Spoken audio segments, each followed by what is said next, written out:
All right, we're joined here by head coach Phil Neville. Phil, thanks for the time. If you want to start us off with your opening thoughts on today's match. Yeah, I'm obviously disappointed. We're all frustrated and angry and emotional. I suppose we've had enough chances over the two games to win both games, but we haven't. We've fallen a little bit at the final hurdle. There's one games to go, and the next game we're playing for our supporters in the Cascadia Cup. We know we're probably going to be in the playing game now. I think that's right. Yeah, just the playing game only now. So we're in it to win it.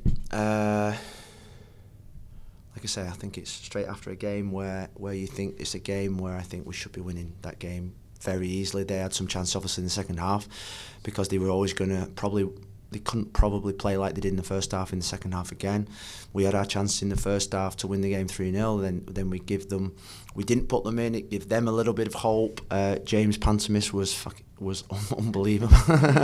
He was, wasn't he? I mean, I think it deserved the F word then. How to bring a smile to your face. And the team give their efforts by saying the last two games that we've come up against two keepers that have been incredible. So, I'd say three keepers with James as well. I think with James and the keeper today and Stuver. Game we should have won probably 3 or 4. We didn't end up winning. So it is what it is. I think the league table never lies. I think that there's still an incredible amount of work to do at this football club. We are going to be aggressive about that work at this football club. There's still some players we need to keep strengthening the team. There's some players here that don't have the attitude to play for this football club. That's fine, they won't play. But we're moving in the right direction. We're very confident in what we're doing, and we've got the backing of everyone above and around me. And I think we're really excited about the next month, and then obviously the next couple of years.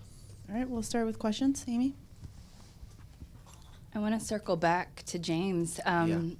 Could you just talk us through your decision to start him this match, and then also focus on a few of your substitutions throughout? Yeah, well, I think Max is the number one. He's played an awful lot of football. He's going away with the international group. We're going into sort of like October, November when you need all keepers fit and fresh. James has not played, I think, since August. He needs rhythm. He needs a game. This was his game. We've had 3 games in the week. There was a lot of fatigue on that field. Spoke to Max yesterday. Obviously, was disappointed and frustrated, but we have 2 outstanding keepers. Have you seen today? I think James's form when he's been in the team has been incredible. I think that period when he was playing was a period where we got our form back. Max came back.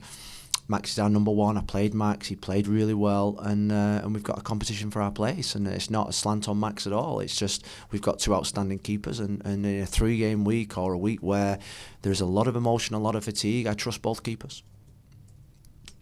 You obviously talked about being disappointed right now, but I'm curious if you could kind of bring us into the range of emotions you've had in the last 24 hours, where you guys learned that you do make the playoffs late last night to having to play today, and it's you've talked a lot this year about it being a long season and there being several stages of it, and then just kind of as you're pulling into this final one, how do you feel about things? Well, I mean, I got the news this morning because I go to bed at 9 o'clock every night, so I think those late kickoffs are a disaster for me, really. So I got a lot of messages this morning of congratulations, but I've got to say I don't see it as congratulations at this moment in time. I think obviously when the season finishes we'll look back and think about the work that we've done and the challenges that we've had, and I'm sure hopefully we'll be proud of the work that we've done, but I still feel, and I've said it to the players, that my expectation of this team is better. My expectation of this team is better than 9th. So for me at this moment in time I still have that little knot in my stomach that we need to be better than 9th, and do we deserve to be in the top 1 or 2? No, we're not at that stage yet. But I think we deserve to be in the top. Not deserve. I think we have the talent to be in the top 7. Not deserve, because in life nobody comes and knocks at your door, like I said the other day, and gives it you on a plate. You've got to earn everything. So I think that's where my emotions are today. Is that it looks like we're going to be going into a playing game. We want that playing game to be here on Providence Park. We know that if it's here, then we've got a good chance of winning that game. We know if it's away, then we've got to play really well to win a game away from home, which we're capable of. But I just want my team to start believing how I believe in them, to trust themselves like I trust them. And if they do that, we'll keep improving, then we're going to be a success, that's for sure. Phil, today felt like a game of two halves where the first half you guys had a bunch of chances and felt very similar to Wednesday night where you just couldn't put it away. And then Dallas came out in the second half and took it to you guys a little bit. Just wondering what the difference is in Dallas's style of play in the second half that made it difficult for you guys. I think they were always going to be better in the second half. They injected a little bit more speed into the play, and I honestly think that we were just thinking it was just going to be the same tempo as the first half, which was just we was in total control of everything. We were picking up most counter-attacks and blocks, and we were winning the ball high up. And I think we went out there with the mentality that this was going to be easy. And we said at half-time that they were going to come out quick. They had players on the bench to change. They had good players, talented players on the bench to change. And I felt as if we were caught a little bit complacent just after half-time, and that's why I made the substitutions. I wanted to inject some energy into the place. You know, I felt that with Millsy and Christian and Anthony, there was a lot of energy and speed there, because I felt as if at this stage of the season, particularly in a 3-game week, we needed energy on the pitch. You know, and I know we had enough creative players for me maybe not to put Eric Williamson on it. It needed energy and spark and drive, and I felt those 3 players that I put on brought that to the game. Miguel Arajo as well. So wasn't to be. James was fantastic in the second half. I thought Pipe had scored at the end with the overhead kick. The keeper made a great save. Jonathan, I thought, had 3 or 4 chances. Pipe had chances in the first half as well, a couple of 1v1s I felt. So I think we had the better chances. We were the better team.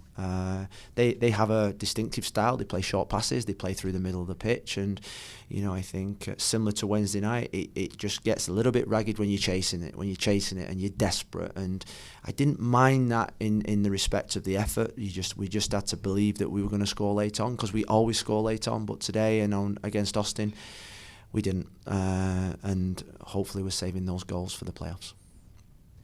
Love to ask you about some of those chances you just referenced. Is it a matter of just bad luck? You mentioned the keeper had some good saves. What's the key, do you see, to the team kind of rediscovering that scoring form that, you know, you've shown at a lot of points throughout the season? Yeah, I mean, we've scored enough goals. We've scored enough goals not to criticise the players that have missed chances in the last couple of games. I think I said it the other night. I think they have enough credit in the bank. It just falls like that, football sometimes, you know, where you go on runs of scoring goals, and then all of a sudden you come up against keepers that just make world-class saves and unbelievable saves, and it just goes round the post, where early in the season it was going into the post. The crosses were falling to their feet, not our feet. And I felt the longer the game went on, the more desperation with our play in the box. In the box, it was like it came in the box, and it was like 100 miles an hour. Where I'd say the composure that we had at the start of the season probably it wasn't there in the last 2 games. And you know, when you're fatigued and you're playing at this stage of the season, the first thing that goes is your composure, is your technique, and everyone's the same. You've seen it in all games this weekend, in all forms of football. But we trust the players that we've got, and they will deliver. Profe, español, una nada más. Obviamente que no estás contento por cómo se dio la calificación, pero se logró. ¿Qué tan difícil va a ser jugar afuera y tratar de seguir avanzando en esta liguilla? ¿Contra quién? ¿Cómo? Repite la pregunta, por favor. ¿Qué tan difícil va a ser jugar away? Sí. La liga? No estoy contento, obviamente. Yo creo mucho en este equipo. Sí, esta temporada ha sido muy difícil para nosotros afuera de casa, pero contra Vancouver, contra Real Salt Lake, jugamos muy bien en los últimos partidos afuera de casa. Entonces la próxima partido contra Seattle es una oportunidad para tener un reto como un playoff partido. Es un partido como nosotros, es un partido como un playoff. Es fuera de casa contra un rival muy grande, es un derby, es para un trofeo. Entonces es una, ¿cómo se dice? Practicamos, es a rehearsal. Es una práctica para los playoffs, pero es un gran partido. Es un partido donde tenemos que ganar. Es un partido donde los aficionados quieren ganar. Entonces tenemos 2 semanas ahora para entrenar, para descansar, para mejorar, para aprender cosas que cuando llegaremos en Seattle, llegaremos en la forma buena. We'll wrap it there. Thank you, Phil. Gracias.